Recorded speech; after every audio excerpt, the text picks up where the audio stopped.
Good evening, everybody. We are back with this week's episode of Tales from the Tavern. I'm so excited to have you all here. I just saw Nick saying, I love this intro. I love this intro too. I'm such a big fan of it.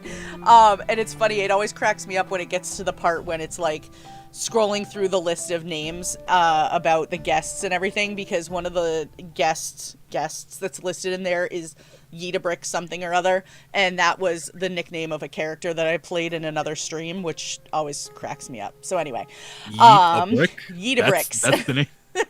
Yeah, her name was Yeetabricks, and she was known for parkour, so she had basically gotten the nickname Yeetabricks because she yeeted herself everywhere. So anyway,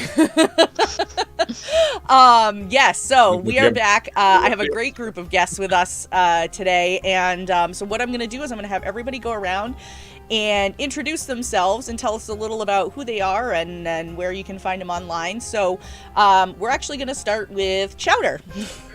Hello. Yeah, my name is Taimul Chaudhary, or Chowder. A lot of people know me by my nickname. You can find me on Twitter at Taimul Chaudhary.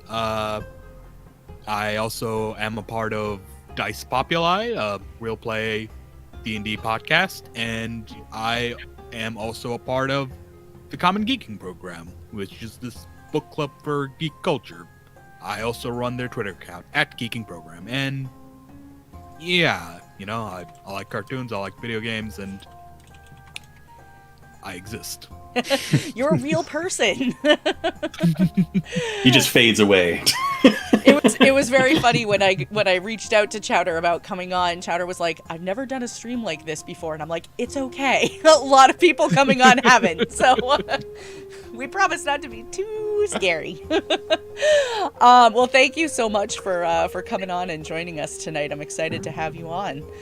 And next, I'm excited to be here. Yeah. And next we have Hal, who is coming to us from Shard Tabletop. Yeah, happy to be here. I'm Hal Howard. Let's see. Software geek, I guess, is the easiest explanation. I spent 30 years of my life doing commercial software. This is the second startup. This one's a lot more fun than the last one. The last one was business software. Stuff. But we managed to sell it and make a little money, so now we can afford to do the fun stuff, which is what Shard Tabletop's all about. It's basically me and my best friend who's been playing together since 1982, high school sort of time frame. We're both ex-Microsoft execs, and we decided to put some of our spare time into doing a new tabletop that I think you'll find is a little easier to use and a little more friendly than most of the ones out there. And so we're been in open beta since last May. We're doing a Kickstarter live right now, and happy to be here. Yes, I'm excited to have you here. I was telling Hal beforehand, I've gotten to use Shard. I know a couple other people, both here and in chat, have gotten to use it before, and the general consensus is that it's amazing. So we can definitely talk about that a little bit more. If you guys have questions about it too, this is a great time to start throwing those into chat. And next we're going to go over to Ryan. Hey, I'm Ryan Mossbarger. It's great to be here again. For those of you that don't know me, I'm a cast member on the Dice Populi podcast. I also run all the social media and stuff for them. I've been playing tabletop RPGs, probably rock solid for like the past 5-6 years. Super into them, trying to get even more into them. And yeah, if you want to find me, you can find me on my Twitter, Ryan_MOSSB, or on the @Dice Populi Twitter. And just super excited to be back. It's always fun coming on here. Yeah, I know. I'm super excited to have you. So I love having you on. Thank you. Nick, let's go to you next. Oh, hey. Because I saw you taking a sip of something, so it's your turn. Yeah. Hey, everyone. My name is Nick. I was introduced to the TTRPG community when our podcast, Know Your Role, started up just a little bit over a year ago. I play Relic on the Warforged cleric of the party. Know Your Role, for anyone who hasn't seen, we are on a long-term hiatus for the foreseeable future, but all 30 episodes are still available for streaming. You can find those on our Twitter, which Wolfsblood was kind enough to link in chat. Additionally, I am actually going to be starting up my own Twitch channel, hopefully in the next month. I can't share a lot of details, not because I'm being secretive, but because I haven't figured everything out just yet. But the goal will be to run a TTRPG variety streaming show that will focus more on running one-shots with players, different people from throughout the community, as opposed to a long continuous campaign. So something I'm really excited about, and I will share more details once I know more. Awesome. Well, that is very exciting, and I'm looking forward to finding out more details. Yeah. And Anna. Hi guys, I'm Anna, also known as Sanctum Cosplays. You can unfortunately find just a limited amount of cosplays since everything is shut down right now through my Twitter or my Instagram, which is linked through my Twitter. I am also a TTRPG player both on Nerd League Gaming and Dice Tyrants. We just finished up possibly one of my favorite, if not my favorite ever campaign on Dice Tyrants. 24 episodes. Don't ask me how many times I cried. We don't need to talk about it. So I'm currently in between some streams right now, but yeah, I'm super excited to be here. Last time I was here, I didn't get to have a conversation with Luna because Luna had some family things, so I'm really excited to get to be here with you now. Not that, Yogs wasn't a great host. Yes, yeah, no, he's a good guy, but no, I felt really bad that night. I was like, I was really looking forward to all these people, and then, yeah, family stuff came up, and I wasn't able to make it, so we had a great friend of the stream pop in and host that night, so I am glad that you are able to be here. I'm glad it worked out that our schedules lined up again, so thanks so much. All right. So just a reminder for chat, if you're new here or anything, we take all of our questions from chat. So feel free to drop any questions that you have for any and all of our guests right into chat. We'll have a moderator get them to us so we can make sure that we answer them. Also, if you missed last week, then you may have missed the fact that we now have a channel point redemption called, what is it called? It's called like Ask My Question Next. So for 1,000 channel points, you can have your question bumped up to the top of the queue, so we can get to your question immediately after whatever it is that we're talking about. So, so feel free to use that. There's 3 redemptions for that per stream. We did put a limit on it just because we never know how long any conversation is going to go on at any point. So. So take a look for that if you are interested. So let's see. I'm gonna start out with the question that we were actually talking about right beforehand, because you could tell right away that it automatically divided everybody. So, for the record, do your dice have to match? Emphatically, yes. Like, there's no way. I'm gonna say no, not really. Just have a bunch of match. They just have a bunch of mismatched dice. It's fine because it's like, adds character. The chaos, like you got one kind of dice that has this kind of vibe and another kind of dice that has this kind of vibe, and it's fine, man. It's fine. You gotta buy a set for each character. Yes. I also agree with what Ryan was saying earlier, that the only time it's acceptable is if it's a power move and you're like, look how many dice I have to roll. Then they can, not match because it's just a sheer power move at that point. Yeah. Exactly. Yeah. I don't expect someone to have 14 matching D6s for their level 8 fireballs. Don't fact check me on that. I don't think I got those numbers right. I'm trying to think how many D6s I have that match. Someone Google it. But like the thing is, I have this comically large D6. It doesn't really match with anything, but it's fun. I want it. I like it. Yeah, see, that's different, I think. If you have like the big, like a large, like Nick was showing off his dire D20 earlier. Like, those don't have to match with anything, but all of mine match, and not only do they match, they all get stored in like their own separate, like, none of them are mixed at all, ever. Oh, what? Bad juju, man. Bad juju. I do have match sets for my character. for when a DM, I've got like a big bag of like lots of stuff for a DM, right? For when I'm running a game. Yeah. Yeah. I wife. I just keep. Oh, sorry. You go. Oh no. Oh, go ahead, Chowder. Yeah. No, I just keep everything in this like old watch box. Yeah. Because No, I've got way too many dice in my drawer, but I was saying my wife just outed me in chat by saying that I have a massive set of matching D6 for my fireball, which I do, but I don't expect everyone to have one of those for themselves. And that's only because I was at the gaming store and it just happened to be like a whole little box of D6s that were all fireball colored. And Oh, so- well, Ooh, yeah, then that's- you have to have those. Yeah, Yeah, they're that's too bad. I fireball had colored. to. It's like a law or something. I'm Yeah. pretty sure. Yeah, no, I am a very big fan though of buying dice to fit the character though. It's actually one of the most important parts of building a D&D character for me. If it's like a one shot, I'll usually pick from my existing dice, or else I would have way too many. But yeah, it's kind of fun to like get into that mindset. I have. New campaign, new set of dice. Yeah. For Yeah. me, it's although I'm super traumatized that this year it may not happen. I get a new set at PAX East every year, so I was lucky. I was able to get in just under the wire in 2020. It was literally like the last con that happened before the universe shut down, and because it was like the last weekend of February going right into March.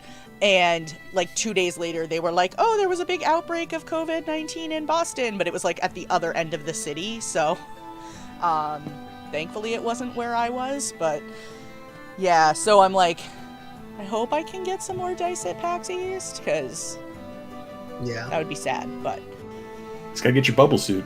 yeah, I know. I have, I'm like, they Yeah. literally all live right here. These are all my D6s. And then I have one set in here. I have another set in here. And then... Showing off the arcane spectacle Yeah, gear here. And then in this dice bag, I have like another 5 sets because the dice bag has pockets in it. Mhm. It has pocket. It does have pockets. I'll show it off as soon as I get it open. I found this person on Etsy. No, I didn't. I found her on Twitter. I take that back. But it has pockets on the inside. Yep. So that's each pretty set cool. has its own I got pocket. one of those. Nice. Yeah, no, Luna, I feel you there. I went to That's in the different pockets. That's my DM dice bag, and I actually have different dice types in each pocket. Yes. Right. So There you I go. got that same bag. Like, Yeah. 6-siders in one pocket, 8-siders in another, that sort of stuff. Yep. Like, seems like you're using it to separate your sets. So Mine separates my different, sets different except usage pattern. well, yeah, sort of. Although I do have a few. I've played the Dragon Age TTRPG system before, and I have 2 sets of dice for that, which are just 3. Each set is 3 mixed, 3 D6s, 2 that match and 1 that's different because you need a different one for that game. So, yeah. Yeah, Luna. Hillary has the same setup as you. I'm going in and stealing her dice for this, but she has one and it's got like star constellations on the inside. Ooh, I don't that's know if pretty. it's coming through because it's a little blurry, but yeah, she does the same thing. I think she keeps all of her numbered dice in different pockets. Yeah, sorry, Hillary. It's just it's right Busted. here. There you go. I mean, you put me out about my fireballs, so. And here's a giant D20 she has that when it lands on a crit, it actually flashes red. Oh, I have one of those. Oh, that's cool. Oh wow. Oh, a little while back, there was something that was traveling across tabletop RPG Twitter. There was D20s that would light up and do specific things for each number. Oh, that's cool. It blew up. It got like 1 million likes, and then never saw it again. I wonder if that's ever really happening. It looked so cool. I'm sure they would have been like $100 each. Yeah. But so cool. It would also, I think, in all the unnecessary Internet of Things, it would then Bluetooth to your phone the roll number. so I guess if you were using some kind of program, it would then roll it to, like, I guess they were hoping for like Roll20 integration and like other tabletop stuff. So if you rolled it on physically, it would pang onto the screen. But That would be if cool. I could get some of those. That would be very cool. All right. Well, I'm seeing some questions coming in now from chat. The first one, of course, coming from David Tilstra. And his question is, what is one of your most memorable crit successes or crit failures?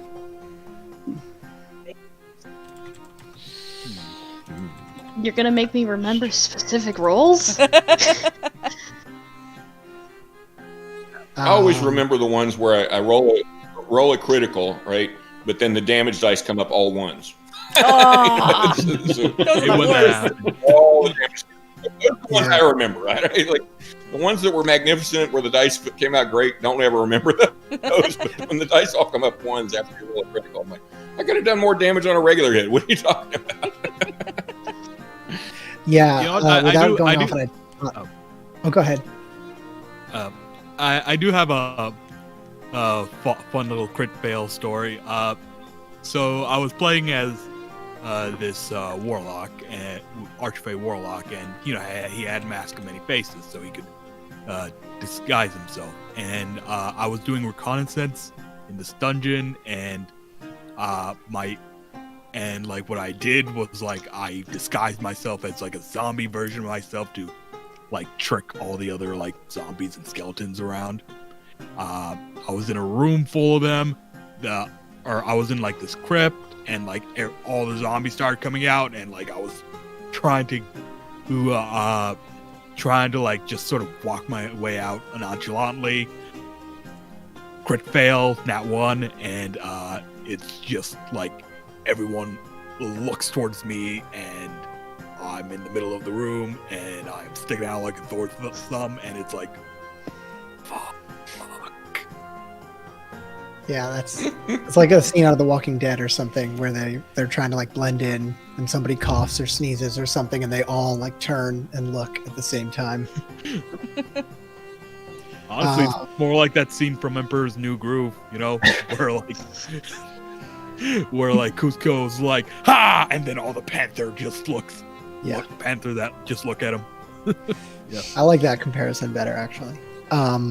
I think one of my most memorable crit successes was actually it was a crit success and a crit failure, and I rolled the crit failure and my player rolled the crit success, and it was Joe, who's actually the DM of Know Your Role, in our home game, and he was, without getting into the specifics, doing a wildly reckless charge on the big bad evil of our campaign. And I was like, all right, there's no way this is going to work, Joe. Like, he's way more powerful than you, but sure, go ahead. And so Joe rolled like a nat 20, and I was like, okay, all right, well, wait a second. Let's see. And I came up with some, I don't remember what the mechanic was at the time, but I'm like, I'm going to roll to see if he can react. And I rolled and got a natural 1.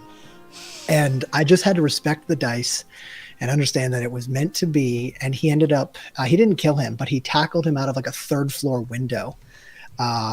And he's an Aasimar. So then he like burst wings forth, and the two of them had like a Dragon Ball Z style fight in the sky. And it was such a cool moment. And I love that.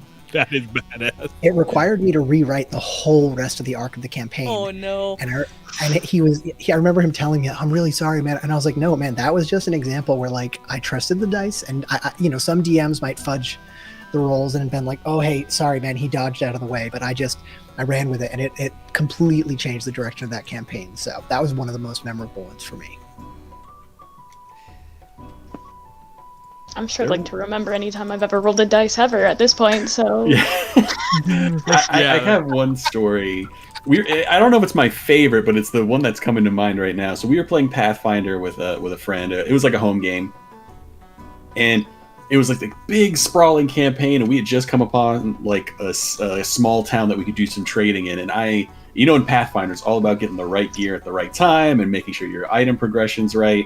So I was like, I was a magus. I was like, I need a mithril buckler. Like, need a mithril buckler, and I need a mithril chain shirt, because otherwise I'm gonna get my ass handed to me in like a level and a half.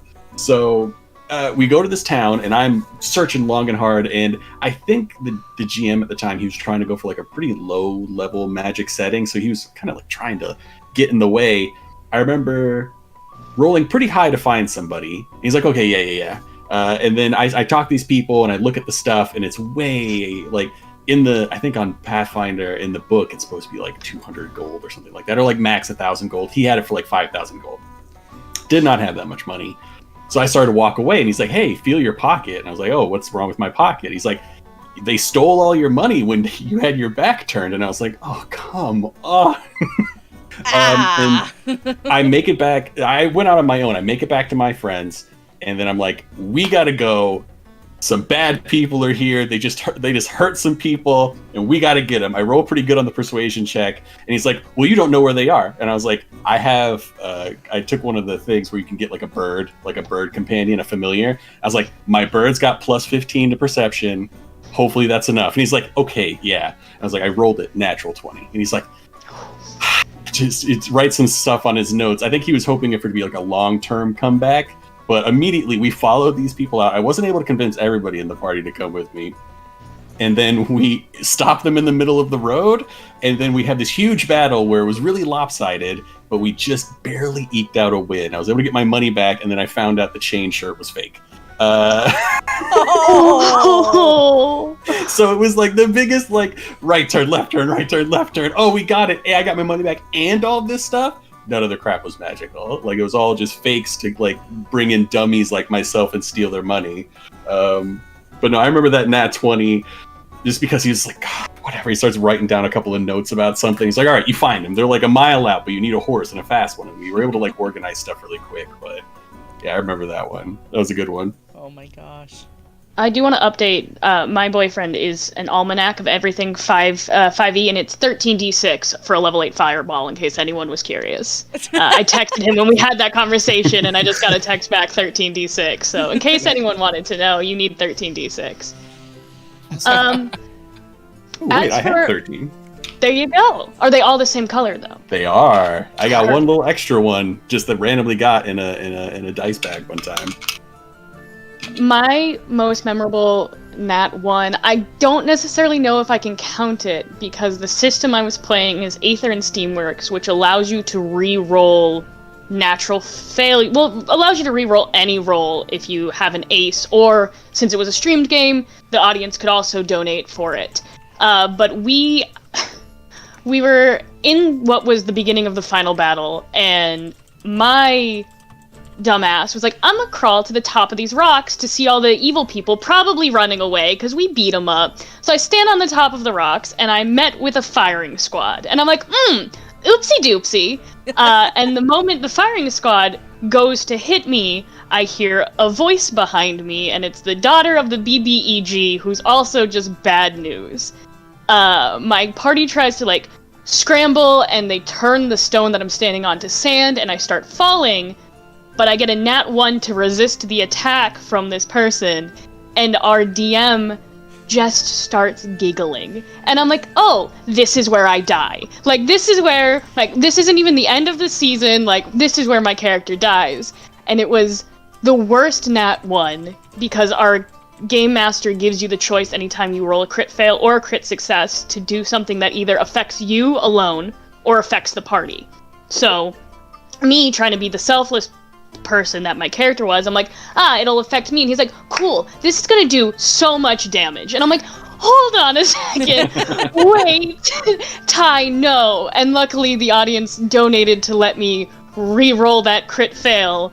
But that was probably the scariest moment. Like, I have a Fitbit on, and my heart rate was easily at like 185 during that entire scene.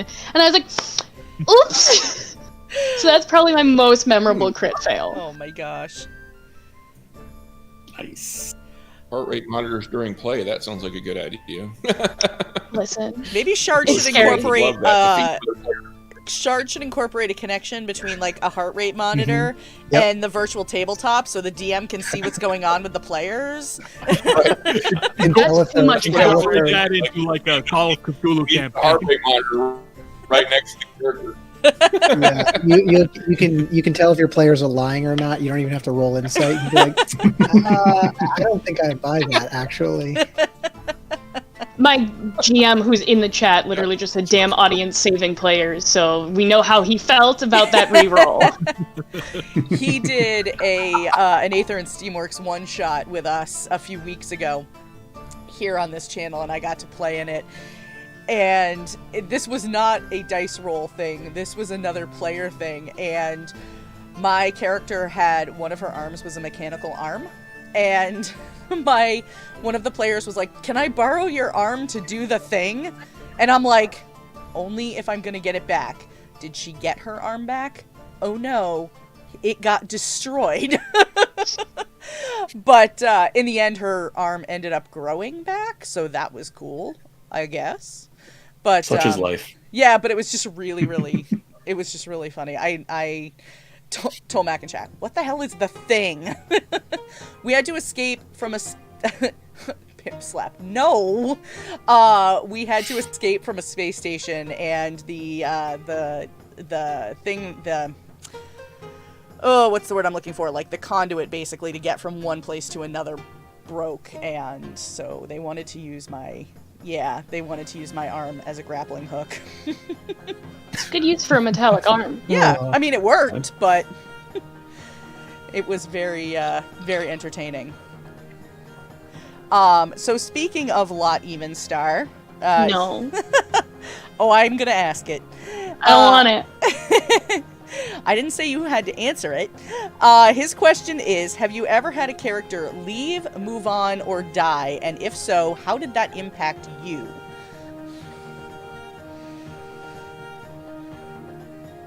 Just to clarify, meaning did a character we play have to leave Yes. or die, or did one of the players? Okay. Knowing Ty, that's exactly what he was asking. But I guess, I mean, if it was another party member, I would say go ahead and answer that too. I mean, knock on wood, I've never had a character die. Wow. So, been real lucky. And the only time one did, it kind of was supposed to happen in story and it ended up getting, like, put back together, but never died. I did, as a DM, I one time had a player that he was a little bit older than the rest of us, wasn't quite feeling the vibe, it was just kind of introductory game to 5e, and he thought he might like it. His wife liked it, but he didn't. I did have to kill him off because he's like, "Yeah, I'm not interested in playing. You can do whatever with my character. You can just kill him." And I was like, "Do you have any preference for how?" He's like, "Yeah, just do it like gruesome, like make it worth it." And I'm like, "All right." So they were just about to save like this impending horde from like taking over this capital city. And they fight him off, but then they kind of rally the troops. But then they notice that one of their people is gone, and that's him. And then they're able to track him down. And then they see him get basically taken out by the big bad evil guy. And then they find him later in like a funeral pyre, like about to be burned. And then they have like their moment. But yeah, I mean, I tried to make it as like gruesome as possible, I suppose, to a certain extent. Yeah. I mean, it happens. Some people just click with the game. Sometimes they don't click with the game. It just really depends. I had a character who died in a one-shot.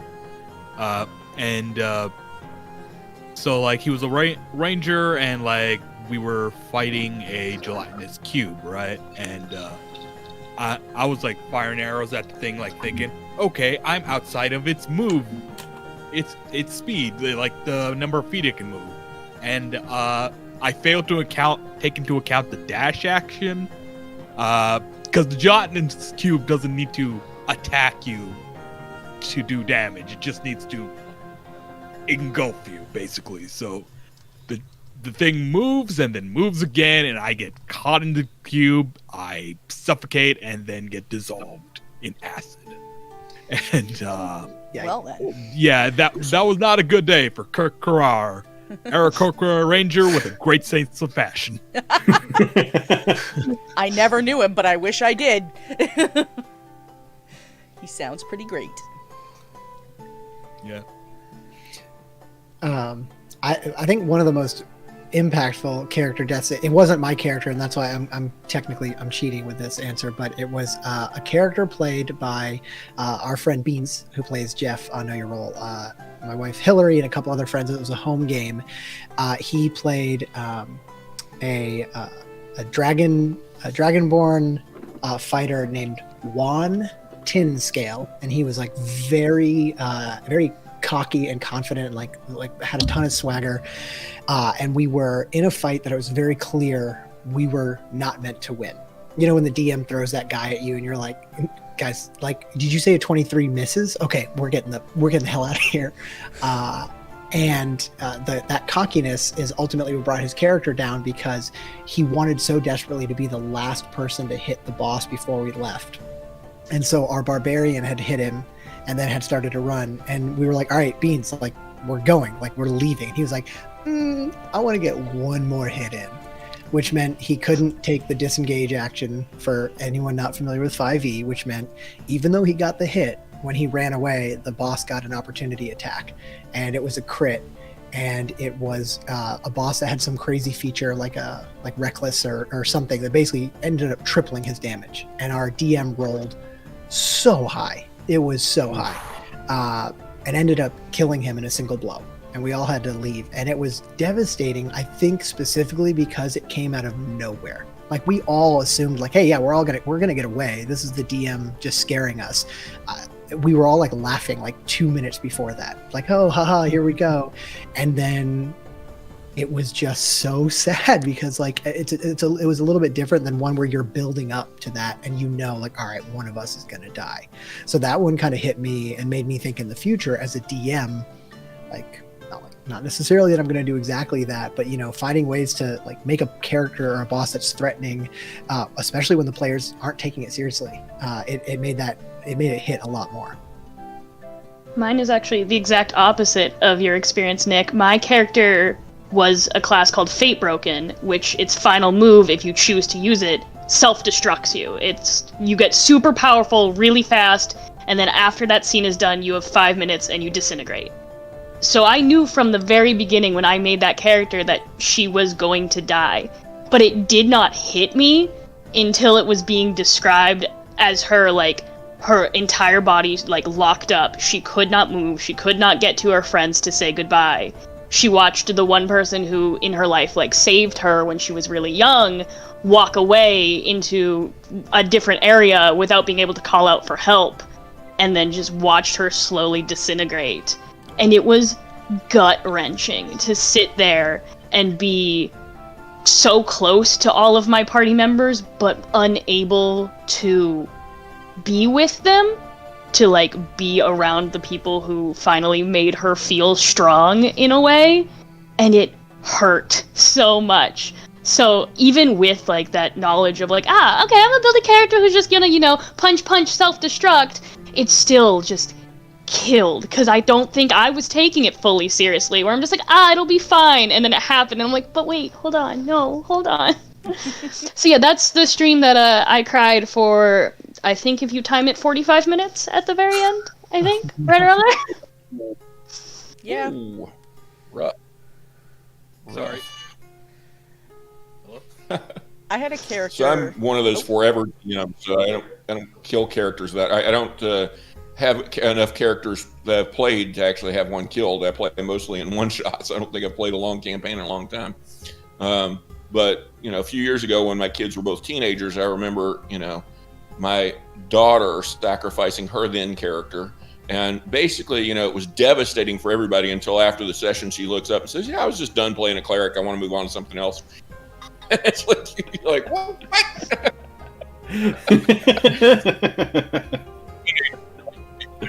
Like, everybody's like devastated the character dies, like, including me, right, and all this sort of stuff. And then, you know, she's like, oh no, I was just done. It was time to move on to a different character.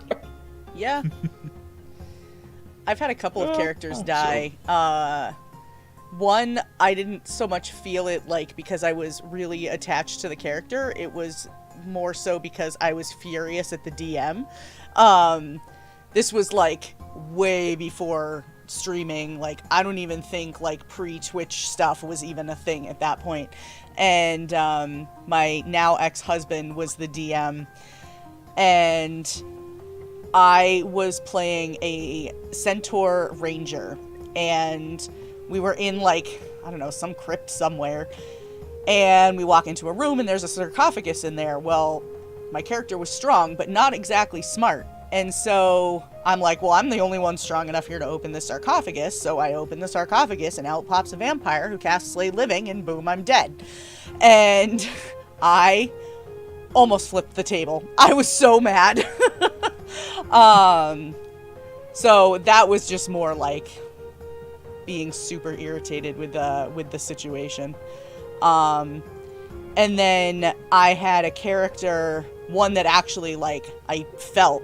I had a character that I was playing on a stream, but her leaving the stream and leaving the group wasn't done on camera. It was done behind the scenes in an RP chat that we had together.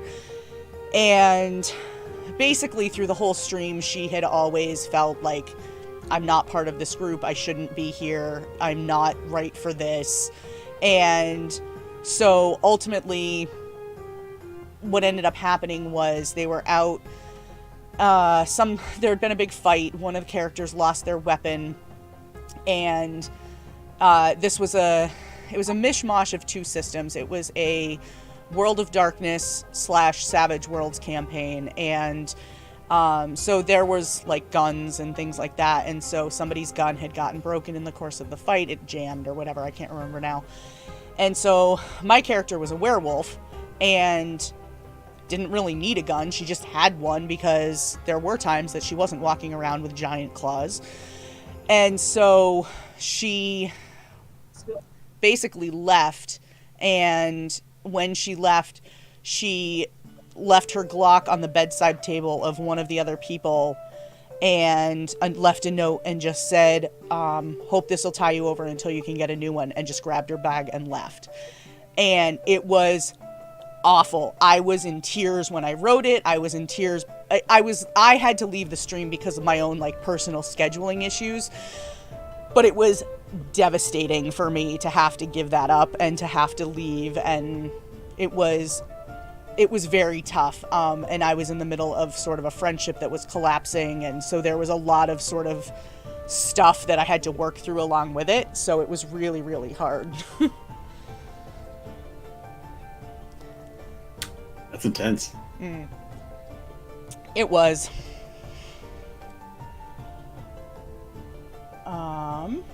Let's see. Does anybody else have any other ones that they want to share, or am I good to move on to the next question? That's good. All right. I don't want to talk about it anymore. I don't want to talk about it anymore. So the next question actually comes from Hillary. Hillary would like to know, which of your characters has taught you the most about yourself? Also, if you had to pick a class for your pet, or those that have them, what would it be and why? Bear, what would you be? Bear, come here. No, okay, he doesn't want to talk. I was gonna say, sounds like a barbarian totem of the bear to me. He's okay. That's true. Though the cliche is that barbarians are dumb, I think he's too dumb to even be. I love him to death, but Lord, is he dumb. I think Hillary and I have tried to figure out what our dog Milo would be, and I don't know if I can pin down what he is. Because some days he's like a rogue. Right back. Yeah, I'll be Okay. right back real quick. Just Okay. Chatter. Because some days he's like a rogue. He's like really sneaky and gets into stuff, and then other days he's like a very relaxed, wise old wizard that just sleeps on the couch. So maybe he's a multi-class. Yeah, there you go. Yeah. My boyfriend just texted me barbarian, so that's his vote for what our dog is. I don't have an animal, but honestly, if I had my choosing, I want something like a cleric or a paladin. Because if I go down, I want the animal to be able to bring me back up. I think would be the most important thing for a You want a companion. support character. Yeah, I want a support character. You gotta have a good support character. I'm obviously the main. Yeah. Come on. That's fair. Yeah, exactly. your pet can be a bard or a cleric. Exactly. Yeah. How about you, Hal? Do you have any pets? Same here, no pets. Rabbits running around the yard, but I'm pretty sure they're commoners. I don't think they have an adventuring class. they could. Bobcat that wanders to it through occasionally is definitely a rogue, because when he gets sneak attack on them, they're done. So, Yeah, I think for the first part of Hillary's question, characters I've learned the most from, I think it was taught us something. I'm trying to find where the question was, but I think the character that I've played that kind of taught me the most about myself is probably my character. It was actually in the campaign that I just referenced where Beans' character died, and he's an old gnome wizard named Felix. For anyone who watches Paradise RPG, he's kind of similar to Wiswick. But the thing that was interesting about playing this character is I wrote him with this backstory that he had a daughter. And at the time, I did not have a child. And I didn't even, like Hillary and I weren't planning on having a child. And we played that campaign for so long that I played Felix long enough to go from me, this guy who just put a character having a daughter in as like a point of the backstory, towards we played that campaign literally right up until we had our now almost year-old daughter, and it it changed the way that I RP'd as him, to the point that in one of the scenes that I felt myself getting much more emotional playing Felix talking about his daughter, because Nick was thinking in the future about having a daughter. And so it was one of those experiences that I don't think I would have been in that headspace months in advance, if not for being put into a scenario where without getting into the details of the story, my daughter's life was in trouble. And it just, so I don't know if I necessarily taught me something about myself, as just allowed me to experience that thought process in a way I probably wouldn't have otherwise. That's deep. Yeah, so I hope that wasn't too heavy. I mean, it's a good thing. In the end, it was a good thing. It's totally true. Actually, it reminds me. It reminds me of something. I was at PAX East one year, and I was sitting in a panel, and one of the panelists had talked about they had recently played the game Heavy Rain, and then they went back and played it again after they became a parent, and just how completely different their playthrough was emotionally because of not being a parent versus being a parent. So I think it's totally not inaccurate that it would have changed the way that you RP your character. So completely unrelated, but I can't help but think of that YouTube video showing a glitch where dude yells out Sean and just keeps yelling Sean. I know what you're talking about. It's from Heavy Rain. It's literally just 10 minutes of the video game character. He can't stop screaming the name Sean. Yeah. Sean.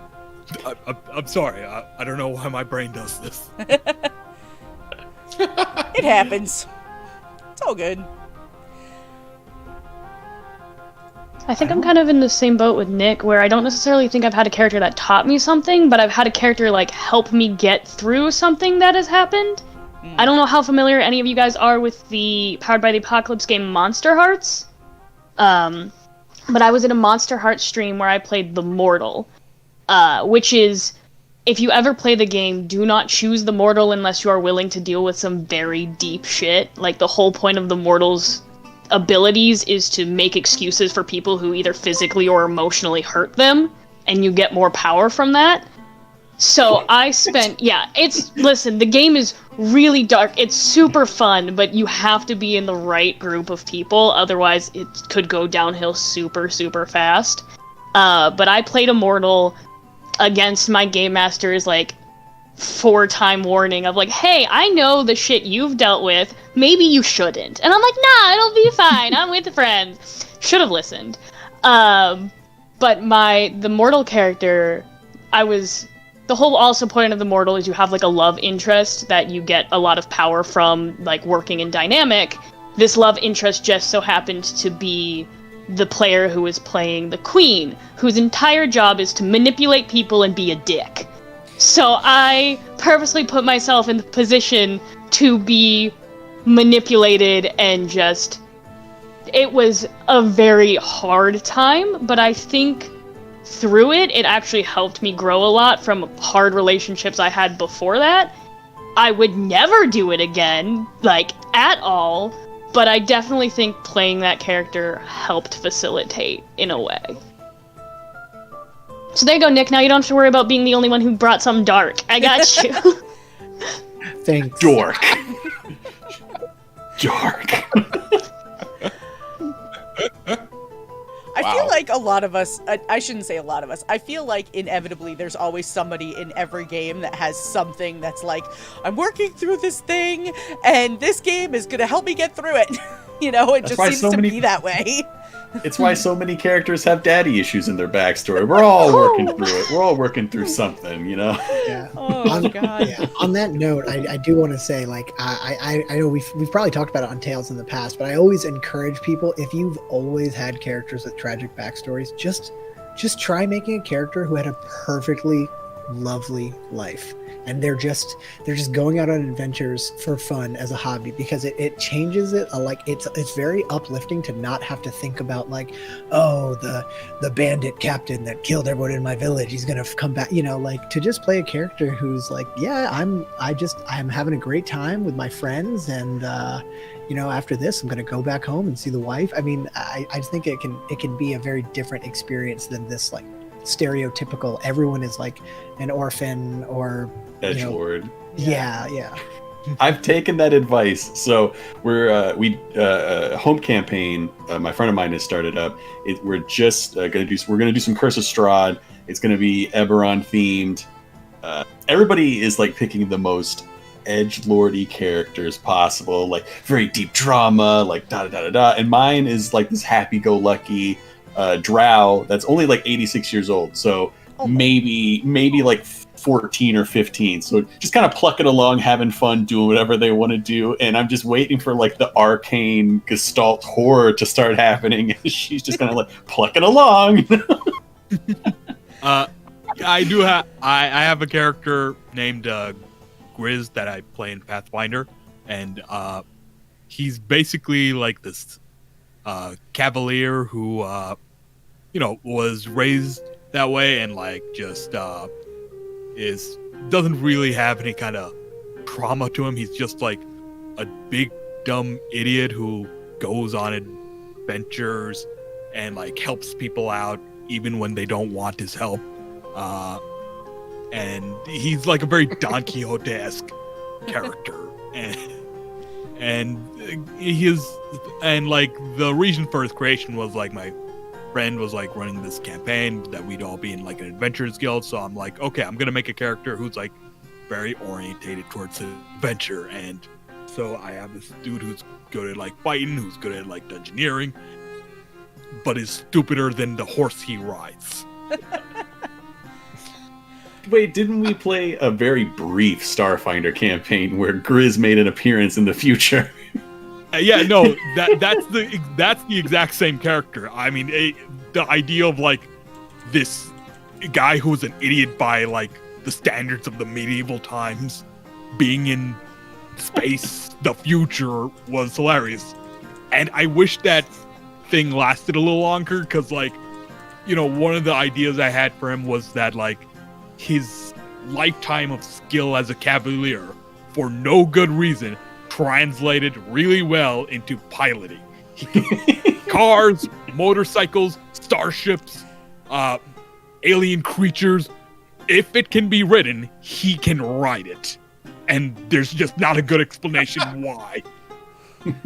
Chowder, you would have liked a magic item that Relic got on Know Your Role. They were the matte black boots and hat that allowed me to mount any creature if they failed a wisdom save, and treat them as a mount for 10 minutes. Technically, it said a mount any mountable creature, but I was like, I mean, what isn't mountable? And I mounted. Tolmac is in chat. He animated this or drew this. I jumped on a giant like Naga snake woman and did a full-on Old Town Road reference, and it was absolutely That's awesome. epic. Yeah, Tolmac. Oh I'll try to link it in chat in a bit if Tolmac doesn't do it himself. But yeah, I think Chowder, your Cavalier would have appreciated that. That's amazing. Yeah.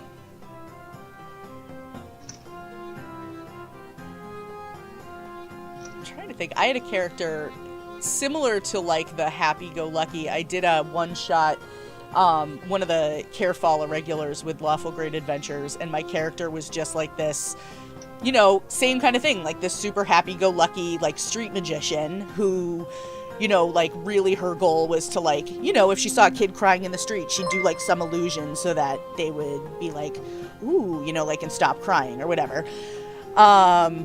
But yeah, like, you know, we were in the middle of, like, this giant... So I was in the campaign where, if you listen to any of them, throughout most of them, they had this glass skiff. I was in the episode where we actually got the glass skiff.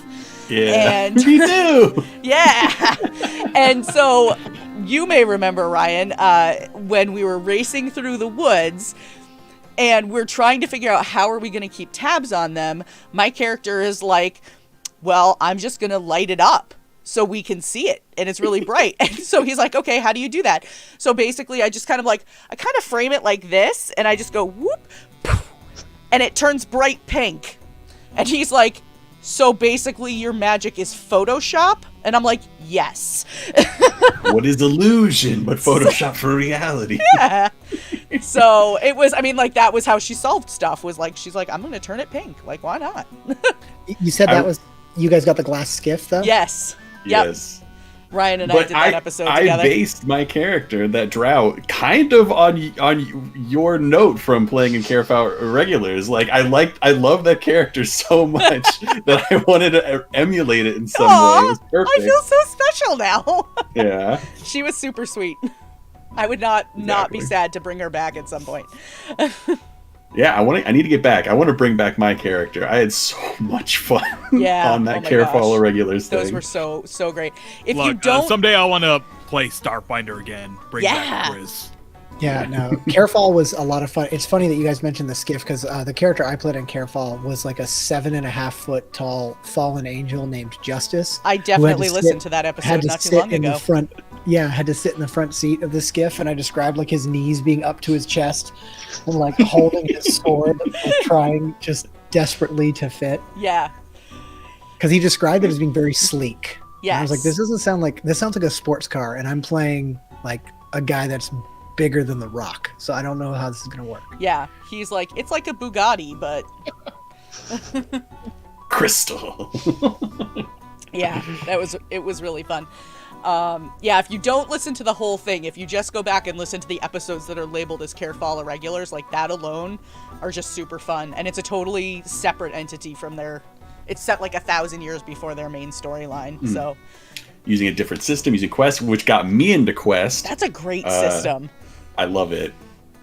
It's so fun. Yeah, I'm enjoying Quest so far. Like I'm doing a campaign with Ryan DMing it, and yeah, a lot of cool stuff about it. Yeah, we're doing a Patreon only campaign using Nice. Quest, so it's a lot of fun.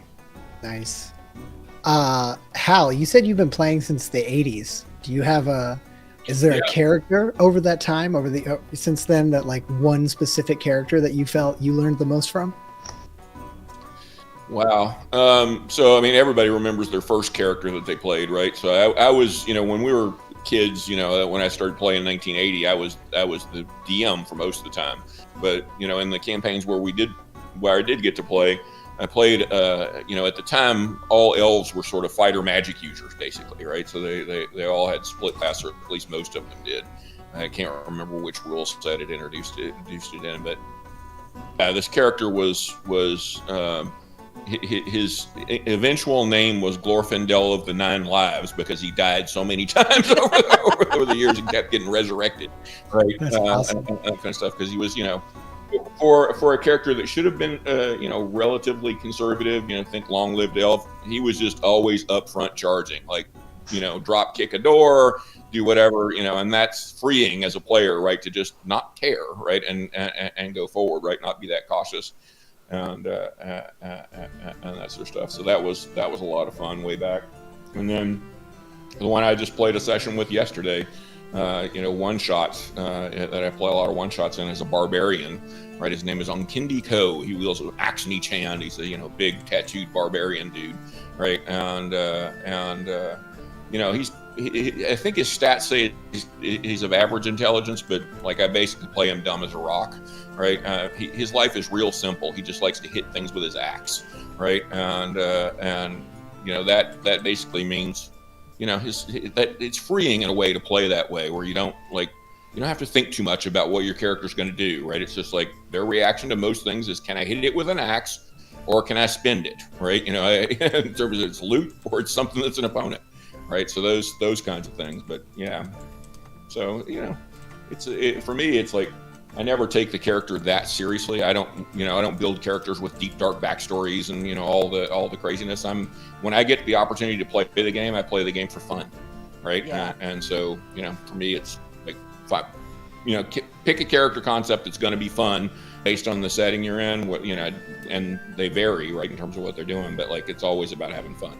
So for me. You know, maybe I don't take it seriously enough. Maybe I should have a deep, dark story around the characters, but I don't. Nah. I'm actually quite the opposite. I overthink my characters' backstories, like the relationships, and like I like writing. Yeah, I like writing characters. In backstory, like, and you know, and sort of we discover it as we go, right? You know, I probably don't set before the first session, put a lot of thought into it, but we'll discover the characters as we go. But Yeah. you know, the point of playing the character is it's a game, right? It's supposed to be fun, right? So it's like, you know, find some quirk that you can latch onto and make it fun, right, for yourself, whether it's, you know, whatever it is, right? And so that for me, that's the trick. And different people play different ways, so it's like, you know, it's fun, right? I've had players at the table that are very serious about what they're doing, right? But for me, it's like I play for fun. Right. All right. Well, that's probably a great place to pause and take a break so we can let our guests get up and stretch and refill drinks and all of that good stuff. So we're going to take a quick break. We'll be back in like 5 to 7 minutes or so, and we'll hope you stick around. We've already got a couple of questions to start with after the break, so we will get to those. If we haven't answered your question yet, we will start in with those, and we'll see you in just a few minutes. Awesome. Cool, thanks.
All right, we are back from our break. Hope everybody had a good little break right now. Let's see. Let's dive right back into some questions. So we got a question from Tolmac, and I have a feeling we're going to run the gamut on this one. The question is, what experience do you think you missed in previous versions of D&D?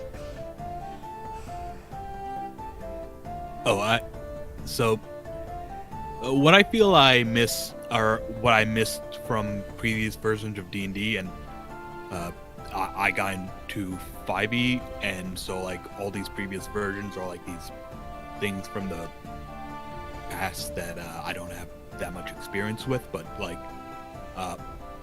I feel like I missed like the opportunity to have that like very hard character crunching kind of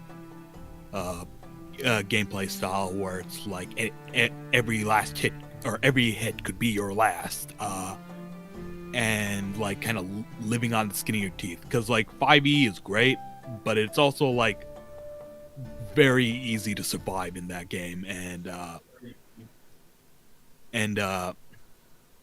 don't know, it'd be nice to like have the fear of death in me for a bit. I can don't know how to word that better. As I've mentioned before, I am, as you can see from the wall behind me, a bit of a collector of older edition material. What? No. Yeah, so I got basically all of the Eberron stuff. I got a decent chunk. I got all of the Advanced Dungeons and Dragons book, more or less. There's just some wild stuff in previous editions. I'd have loved being able to play like Eberron and 3.5. I'm sure there's still games around that I could get onto, but my schedule's so whack. But there's so much like cool, weird stuff in earlier editions. I remember there's a I think it's a barbarian. It's either the capstone or it's an ability you get just before capstone, where you can just summon like 50 barbarians onto the field as an ability. And I think that would be the best way to destroy a GM's plan, where they have like this kind of, they have this big moment, you're surrounded, outgunned, and all of a sudden the barbarian starts to like yodel, and then like 50 to 100 other barbarians start surging around the countryside and like overtake. Okay, wait. I have to ask. So you're saying outgunned. Are you outmanned, outnumbered, and outplanned?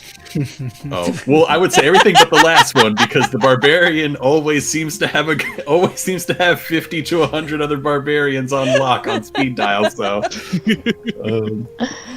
I had to throw the reference. Every time I hear somebody say outgunned, I'm like, don't do it, don't do it, don't do it. Alexander. Yep. I think the two things that I miss, each from two different editions. 3.5 of Dungeons and Dragons, I miss prestige classes, which I think were actually might have been around in third. They were kind of a cool like late game way to like advance your class.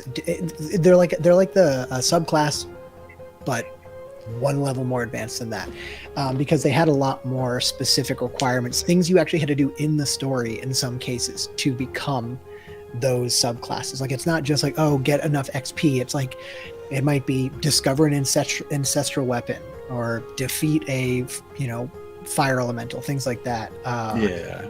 And then from 4th edition, I do miss minions. I do miss having waves of enemies with 1 HP.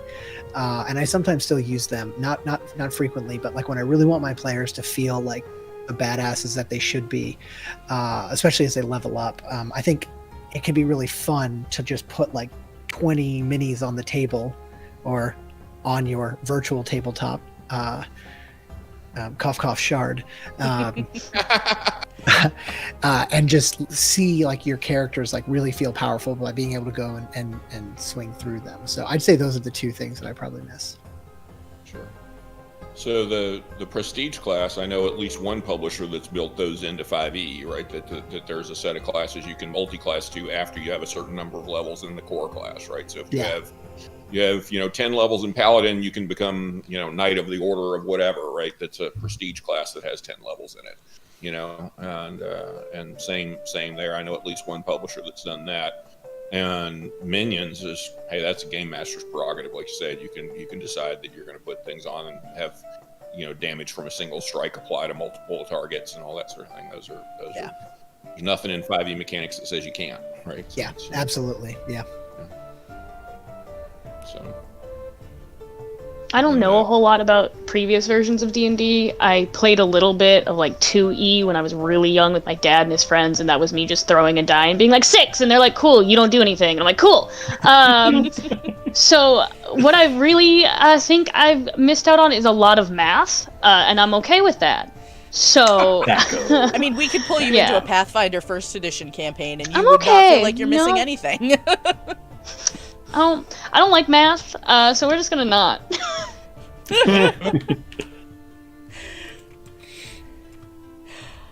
I started playing D&D in 3.5, so I got a little bit of everything, I think, in that regard. So I missed out on THAC0. I don't think I'm sad about that, but I don't really know because I never actually used it. I heard a lot about it, though.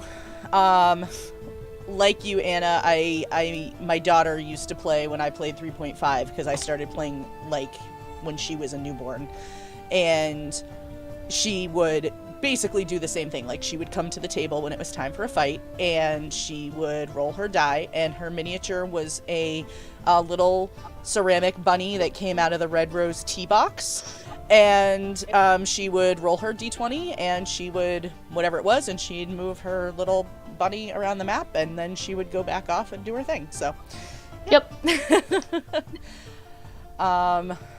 But yeah, I played a lot of 5e when it first came out, and then I got into playing Pathfinder, and so my 5e usage has dropped remarkably over the last 2 years, so I don't really know what I'm missing anymore. Well, 5e isn't a problem with the game mechanics. A problem with the sameness of the materials you're looking at depending on which publishers you're looking at, right? If you pick up some of the third-party publishers, there's lots of great material out there. Yeah. Right, that is completely flavored differently than the so-called official Wizards material, right? And there's lots of great 5e material out there. So. Yeah, I think one of the most kind of on point memes I've seen recently about D&D is it's a picture of the realm of Faerun that all of the 5e D&D takes place in, and it's this teeny little circle around the Sword Coast, and then everything else it says the Forgotten Realms, because there's no adventure ever set. I mean, I've got a bunch of the adventures here next to me. I love me some official settings, but there's so many other places, and it's wild how much everyone has focused on this one area with like 2 capital, maybe 3 capital cities, and you never go anywhere else. I have some of the older material where they actually have like the Forgotten Realms guide, and they have like the huge map, and it's so big, and they used to fill all that stuff with so much stuff. Oh yeah, that's what I'm talking about. This is so old. The cover is ripped off, but this is the Forgotten Realms Atlas, and it's just filled with map after map after map. So many maps, and then they had all other settings taking place in Forgotten Realms. So they had problematic settings, to be fair, but like Karator, Al-Qadim, and then like more and more. And now they're just like, no, we're just gonna focus on like Baldur's Gate, Waterdeep. Like that, just general vicinity, and that's frustrating. I think a little bit. You could have an entire campaign set in Baldur's Gate and never leave the city. Yeah. I've been running a game in Waterdeep for 2.5 years. Like I'm not criticizing anyone who does that, but there are times like I'm waiting for an adventure to be set somewhere that's not within walking distance of one of those 3 cities. Give me a Kalimshan adventure, like down in the desert.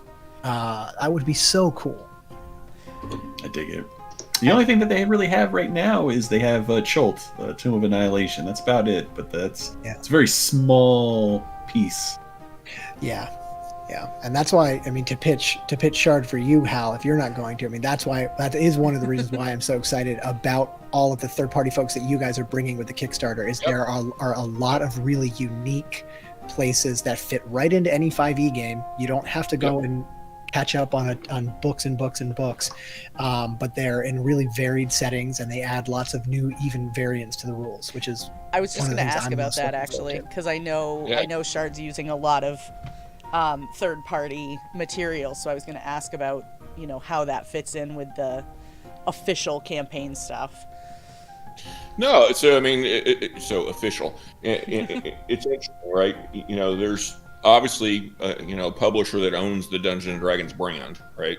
But 5e is an open game license set, right? That anybody can publish for, right? And there's some quite good publishers that have published a lot of material for it, right? I mean, Colwell Press, who's our one of our largest partners in the space, has incredible settings, right, for Midgard and Margrave and all the different regions of their world and settings and so forth. And they have, very, interesting sort of feel to them, right? Sort of Central European mythology, kind of thing, right? And then, Peterson Games does an entire Cthulhu, setup, Lovecraft setup using 5e mechanics, right? They added things like dread and insanity and mechanics for that stuff directly to the 5e system, and it's really well done, right? And they have formula casting and kinds of things you would expect in that setting and that sort of stuff. And so they have 4 complete campaigns written for their sets of rules, right? So they will bring them all over to Shard. Troll Lords has stuff that has a much more old school feeling to it, right? Rather than a single campaign, it's a series of modules that are kind of loosely linked together that the game master can figure out how to put them together, but a very rich world setting that they're set in, right?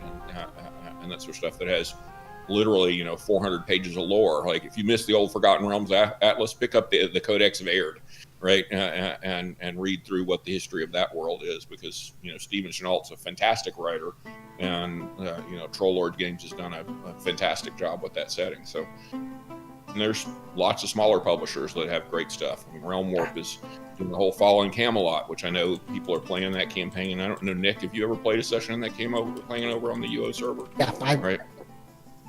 Yeah, it's fun, right? And I don't know. Let's not play that. Tis a silly campaign. So wait, Hal, I have a very important question. Will your setting have tunnels and trolls support? Oh! I have this box set. I've had this box set for a couple of months now. Very hard to take the rules on Roll20 because. This is now the second time he has showed this box set on this stream, let me tell you. Don't know anything about the rules, but we have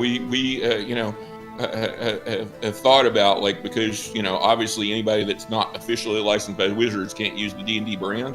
Having a brand of sorts that related to our stuff, and if the other publishers decide to do it, we might, right? So because 5e 5th edition role playing is kind of doesn't exactly roll off the tongue, right? So that a different brand might come along.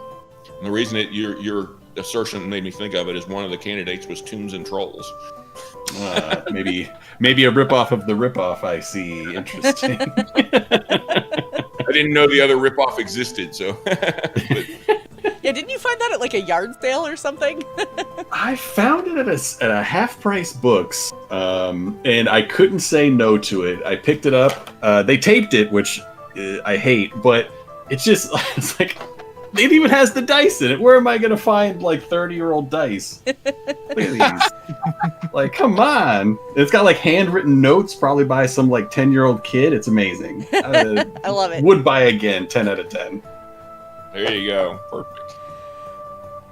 So, out of curiosity, and I don't know what you guys think, are you sort of getting the vibe that Wizards might be moving away from like the setting and trying to make D&D a more like a system as opposed to a lore or I'm trying to think of how better to say it. Basically, like Savage Worlds, for example, you can pick it up and drop it into any setting and use it that way. From what I'm hearing right now, it kind of sounds like that's almost what Wizards is trying to do with 5th edition, is they're trying to make it so that you can just pick it up and use the rule set in any setting. Does that seem like what they're trying to do, or am I a little off base on that? I mean, that's Well- been in true first edition, right? I mean, the reality is the rules, the mechanics of the game are independent of the setting, right, and so forth. There were lots of settings in first edition, Yeah. right, and most everybody built their own. So, the reality is even in fifth edition, right, Wizards official published books that got Ravnica and Eberron and Wildemont and all these sort of different settings. Although, admittedly, each one has one book.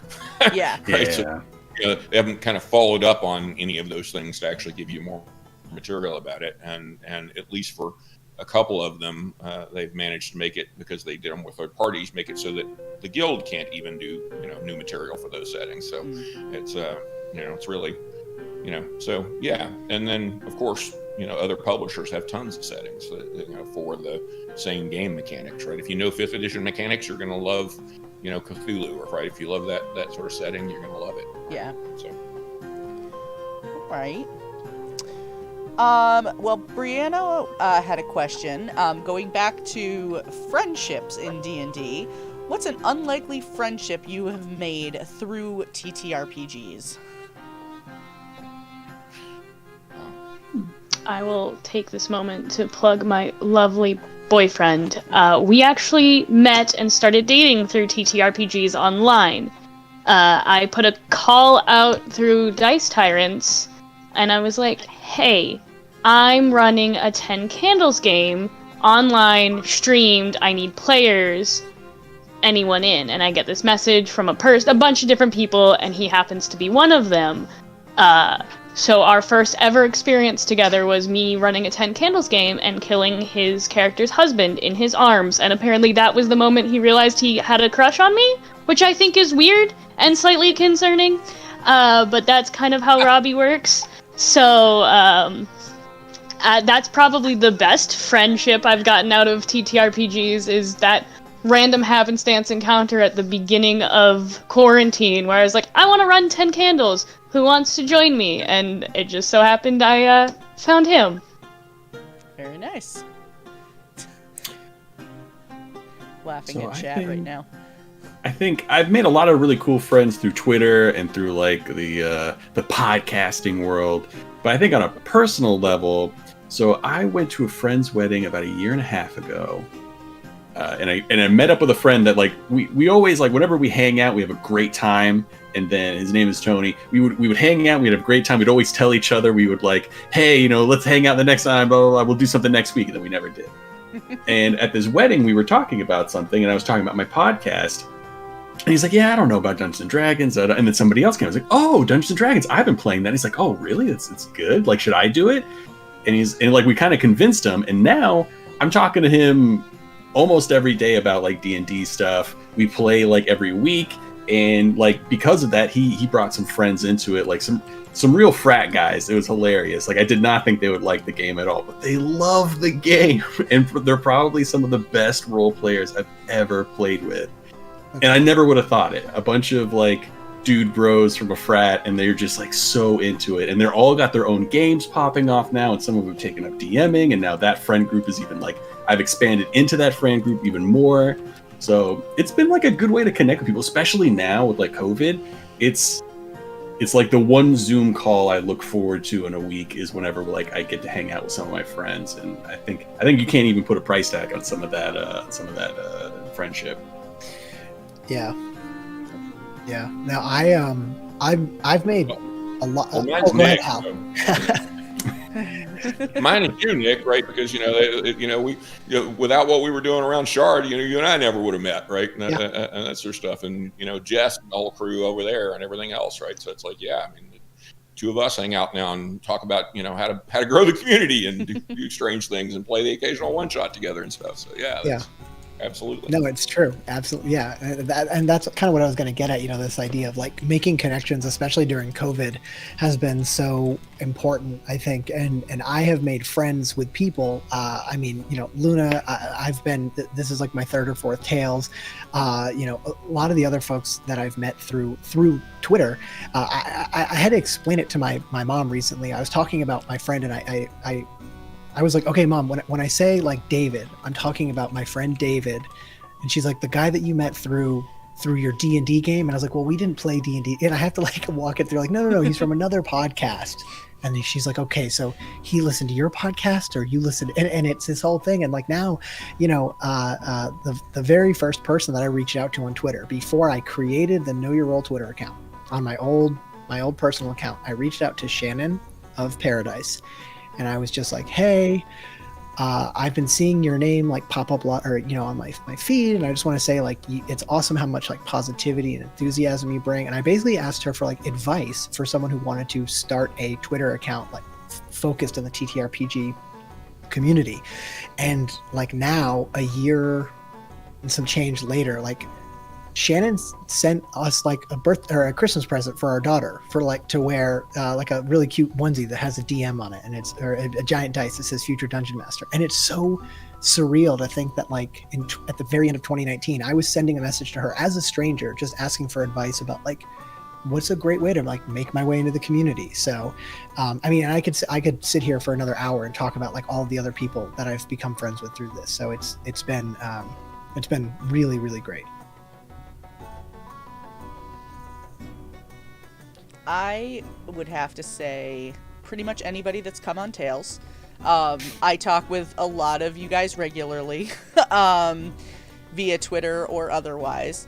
I'm in a giant group chat with Nick's wife Hillary and Shannon and Caitlin from Arcane Spectacles and Manda and oh my gosh, who else? Like Star Shinobi, and there's a whole bunch of us that are all like we met because of playing TTRPGs and being part of the TTRPG community. And now it's like it's literally like these are the ladies that yes, I have my in-person best friend that's like my she's my rock, but like these are like the other ladies that I go to when I'm like, oh my god, I need advice and I need help, or I just need to vent, or or like, hey, we all have we've got great news, or we want to share this thing, and it's just really kind of, to use your word, Nick, surreal to think that a year and a half ago, these were people that were just names on Twitter, and now like we're sending each other Christmas cards and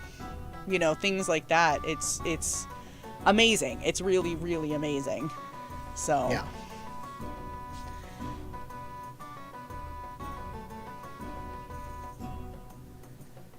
Does anyone have? I feel like Sanctum. It was kind of hard to follow that up. I mean, you met your your boyfriend. I guess, does anyone have any other ones of people they met before the pandemic? Because I know that's where so many of us like have met since COVID. Like Hal, you said you and Darren go way back, right? Were you all friends through D&D or? Yeah, high school basically. Like we, first, sophomore year of high school or whatever. Like we started hanging out together and play, we both played D&D, so that was kind of one of the initial connection things, right? And then we just started hanging out together, and we've been sort of best friends since '82. So like that, it gives you an idea of how those connections go, right? Yeah. So I mean, basically, we spent entire weekends in high school together, like playing from pretty much Friday when we got out of school till 2 a.m. Monday morning, ready to go back, sort of thing, right?